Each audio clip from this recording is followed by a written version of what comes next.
Hi, Matt Gilbert here. I work every day with people with anxiety and panic attacks.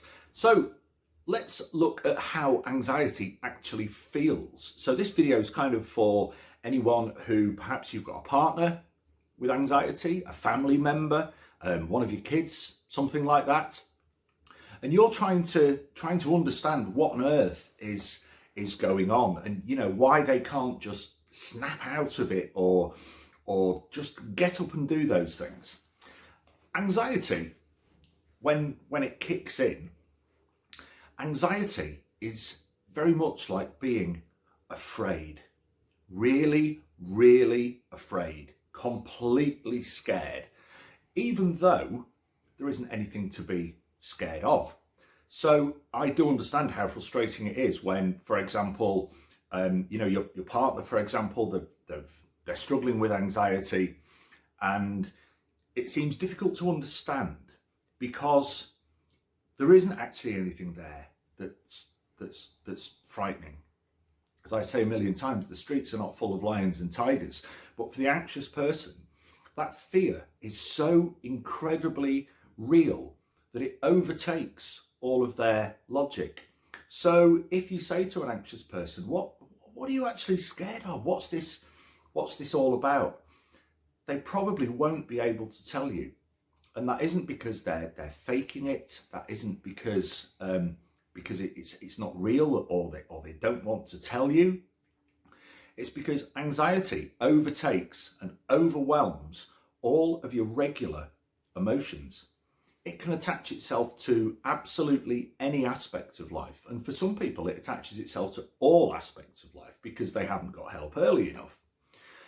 So how do we deal with that incredible frustration? I speak to lots of partners and parents who are absolutely at their wits' end with the anxious person because they don't know what to do. They don't understand where it's come from, and it appears so irrational and often it appears quite selfish, but that's how anxiety works. So the first thing is, what I suggest is be understanding and compassionate, but also be firm, because it's really important that we don't let the anxious person slip even further. So for example, somebody might be developing a fear of going out. Now you can help with that process by encouraging them. Well, that's okay. We'll drive slowly. We won't be in the supermarket for long. All these encouraging things that kind of make it hopefully a bit smaller in that person's mind, depending on how bad their anxiety is.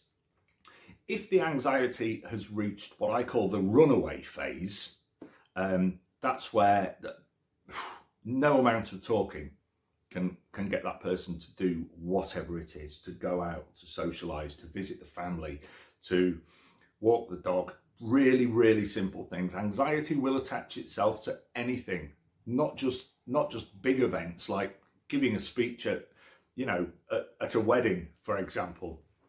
It will attach itself to things that a non-anxious person will think that looks ridiculous. That's balmy. What on earth is going on? You've been travelling in a car for the last 30 years, absolutely fine, and all of a sudden this week you've decided you can't get in a car. It's that anxiety is genuinely that irrational. You never know what it's going to attach itself to next. So if the anxiety has reached the runaway phase, then realistically, you are probably not going to be able to help that person to make any progress, because then the anxiety has become deep-seated. The good news is anxiety is never, ever, in my experience, and I've seen thousands of people with anxiety, it's never permanent. It is never permanent because, as you may have seen in my other video, there is always a time in an anxious person's life where they were not anxious. So that version of them still exists in there. It's just got this cloud of anxiety over the top, which distorts their emotions and interactions and fears. Anxiety feeds fear like nothing you can imagine, nothing you can imagine.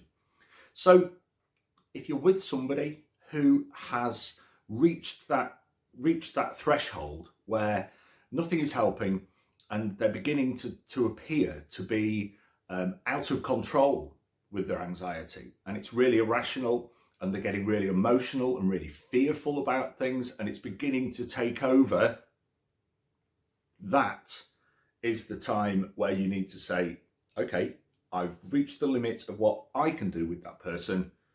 It's time to, for example, it's time to go and see Matt. Let's get it sorted out properly. Otherwise, anxiety will continue to feed itself. It will escalate into panic attacks. And then, quite frankly, all hell breaks loose.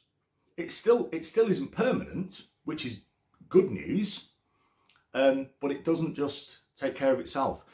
It won't go away. It just won't go away one day. It won't just pass. It won't fade. Anxiety feeds itself. And the more the person tries to do good things, the more anxiety will jump on their back and fill them with fear and dread of doing that thing, even if it's a good thing that they've previously enjoyed. That's the irrational nature. So if somebody suddenly has a dislike or a fear for something they've done quite normally for years and years, don't blame them, don't judge them. It's not them, it's the anxiety. However, don't let them just exist with it, because it will drive you nuts as well. Okay? I hope that's helped explain some of the anxious framework. And as I say, there is a threshold at which self-help and Googling it and go and stay at your mum's for the weekend and all that stuff, there's a point where none of that will actually remedy anxiety. So then it becomes a choice. Do you want to stay anxious for good, or do you want to get it resolved? I hope this helps.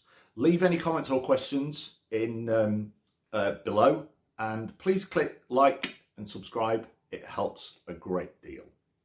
I'm here for you. Take care. Speak to you again soon.